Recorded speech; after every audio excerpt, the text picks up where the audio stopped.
Ok យើងមករៀនអានពាក្យតាមសូរសំឡេង phonetic symbol ទាំងអស់គ្នាទី1គឺស្រៈ e តើស្រៈ e មានជា phonetic symbol e ក៏ប៉ុន្តែសូររបស់ e នេះវាមានស្រៈអីខ្លះដែលស្ថិតនៅក្នុងពាក្យហ្នឹងគឺមាន e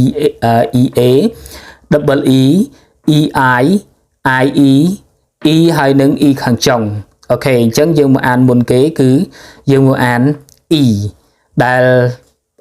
ea មានស្រៈមានសូរ e ប៉ុន្តែ ea អូខេអញ្ចឹងយើងមកអានទាំងអស់គ្នា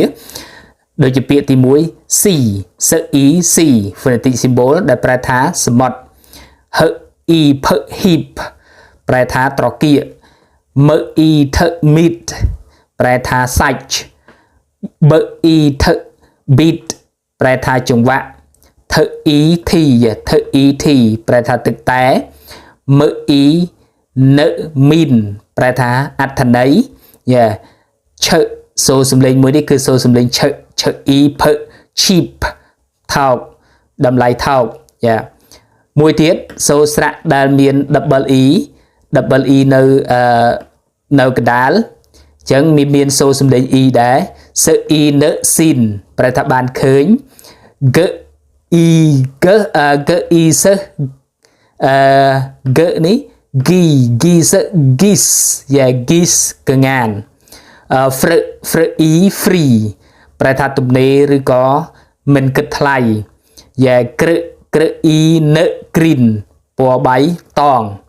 ស្រឹ e 3លេខ3ឆឹសូរសំឡេង phonetic symbol មួយនេះគឺឆឹ e ខឹ cheek ថ្ពាល់ផឹ ear peel បកសម្បកជាកិរិយាសព្ទអូខេអញ្ចឹងយើងអានឡើងវិញ c សមុទ្រហឹ e ផឹ heap ត្រគាកមើ e ថឹ meat សាច់បើ e ថឹ beat ចង្វាក់ថឹ e t ទឹកតែមើ e នៅ mean អត្ថន័យឆឹ e ផឹ cheap ថោកសឹ e នៅ seen បានឃើញ g e សឹ gis fr e free ទំនេរមិនគិតថ្លៃក្រឹ e នៅ green ពណ៌បៃតងស្រឹ e 3លេខ3ឆឹ e ខឹ cheek ថ្ពាល់ផឹ ear peel ផឹ e សូ e ប៉ុន្តែយកសំឡេង ear peel បកសម្បកអូខេអញ្ចឹងនេះគឺជាការអានតាមសូរស្រៈសូរសំឡេង e នៅក្នុង phonetic symbol ដែលមាន ea